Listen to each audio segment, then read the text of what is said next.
നമുക്ക് അർജുൻ കല്യാണിലേക്ക് വീണ്ടും പോകാം. അർജുൻ കല്യാൺ, ഈ കുറ്റപത്രത്തിന്റെ ഉള്ളടക്കമാണ് ഇനി അറിയേണ്ടത്. അതിൽ കളക്ടർ അരുൺ കെ വിജയൻ എന്താണ് പറഞ്ഞിരിക്കുന്നത്? നേരത്തെ പുറത്തു വന്ന വിവരങ്ങൾ അനുസരിച്ച് ചേംബറിലേക്ക് ഈ പരിപാടിക്ക് ശേഷം, യാത്രയപ്പ് ചടങ്ങിന് ശേഷം നവീൻ ബാബു എത്തുകയും തന്നോട് പി ദിവ്യ പറഞ്ഞ കാര്യങ്ങളൊക്കെ, തനിക്കൊരു തെറ്റുപറ്റിയെന്ന രീതിയിൽ ഒരു കുറ്റസമ്മതം നടത്തി എന്ന രീതിയിലുള്ള കാര്യങ്ങളൊക്കെ കളക്ടറെ കോട്ട് ചെയ്ത് വന്നിട്ടുണ്ട്. പക്ഷേ അത് ഒരിക്കലും നമുക്ക് കളക്ടറുടെ മൊഴിയായി അംഗീകരിക്കണമെങ്കിൽ അത് അന്വേഷണ സംഘത്തിന് കൊടുത്ത മൊഴിയായി തന്നെ പുറത്തു വരണം. അങ്ങനെ ഒരു മൊഴി തന്നെ ആയിരിക്കുമോ കണ്ണൂർ കളക്ടർ നൽകിയിട്ടുണ്ടാവുക? അദ്ദേഹം അതിനിടയിൽ നടത്തിയ മുഖ്യമന്ത്രിയുടെ വീട്ടിലെത്തിയുള്ള കൂടിക്കാഴ്ചയടക്കം പൊതുസമൂഹത്തിന് മുന്നിൽ ഇങ്ങനെ ക്രിസ്റ്റൽ ക്ലിയർ ആയി നിൽക്കുകയല്ലേ അർജുൻ കല്യാൺ?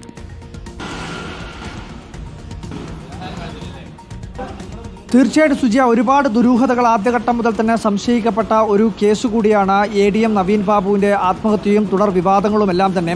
ജില്ലാ കളക്ടറുടെ പങ്ക്, നേരത്തെ ഇപ്പോൾ BJPയുടെ മുൻ ജില്ലാ പ്രസിഡന്റ് കൂടിയായിട്ടുള്ള N. ഹരിദാസ് സൂചിപ്പിക്കുന്നത് പോലെ ജില്ലാ കളക്ടറുടെ പങ്ക് ആ ഘട്ടത്തിൽ തന്നെ വലിയ രീതിയിൽ ചോദ്യം ചെയ്യപ്പെട്ടതാണ്. അതായത് ജില്ലാ കളക്ടർ ഇതിനകത്ത് ഒരുപാട് വൈരുദ്ധ്യങ്ങളായിട്ടുള്ള കാര്യങ്ങൾ പറയുന്നു, ഓരോ ഘട്ടങ്ങളിലും പല തരത്തിലുള്ള പ്രതികരണങ്ങളാണ് നടത്തുന്നത് തുടങ്ങിയിട്ടുള്ള കാര്യങ്ങളെല്ലാം തന്നെ ആ ഘട്ടത്തിൽ പുറത്തു വന്നതുമാണ്. എന്തായാലും ഇതുമായി ബന്ധപ്പെട്ടുകൊണ്ട് ജില്ലാ കളക്ടറുടെ മൊഴി വളരെ നിർണായകമാണ് ഈ കുറ്റപത്രത്തിൽ എന്നുള്ളതാണ് മനസ്സിലാക്കാൻ വേണ്ടി കഴിയുന്നത്. അതായത് നേരത്തെ നമ്മൾ സൂചിപ്പിച്ചതുപോലെ തന്നെ ഈ ADM നവീൻ ബാബു ഒക്ടോബർ മാസം 15-ാം തീയതി ഈ കോട്ടേഴ്സിൽ വെച്ച് മരണപ്പെട്ട ആ ഘട്ടത്തിൽ തന്നെ വിവാദ പെട്രോൾ പമ്പ് ഉടമയായിട്ടുള്ള TV പ്രശാന്തൻ്റെ പേരിലുള്ള ഒരു കത്ത് പുറത്തു വന്നിരുന്നു. എന്നാൽ ഈ കത്ത് സംബന്ധിച്ചിട്ടുള്ള അതിൻ്റെ കൃത്യമായിട്ടുള്ള അത് ഒറിജിനലാണോ, അത് വ്യാജ രേഖയാണോ തുടങ്ങിയിട്ടുള്ള കാര്യങ്ങളെല്ലാം തന്നെ ആ ഘട്ടത്തിൽ സംശയമായി ഉയരുകയും ചെയ്തതാണ്. പക്ഷേ പിന്നീട് ഈ പ്രശാന്തൻ തന്നെ പല തരത്തിലാണ് ആ കത്തുമായി ബന്ധപ്പെട്ടുകൊണ്ട് പ്രതികരണങ്ങൾ നടത്തിയത്. പക്ഷേ ഈ കത്ത് മുഖ്യമന്ത്രിയുടെ ഓഫീസിൻ്റെ അഡ്രസ്സിൽ വ്യാജമായി തയ്യാറാക്കിയതാണ് എന്നുള്ളത് പിന്നീട് ആ ഒപ്പിലെ വൈരുദ്ധ്യം ഉൾപ്പെടെ ചൂണ്ടിക്കാണിച്ച് പുറത്തേക്ക് വരികയും ചെയ്തു. എന്നാൽ അത് സംബന്ധിച്ചുള്ള അന്വേഷണം ഈ കേസിൻ്റെ ഭാഗമായി നടന്നിട്ടില്ല.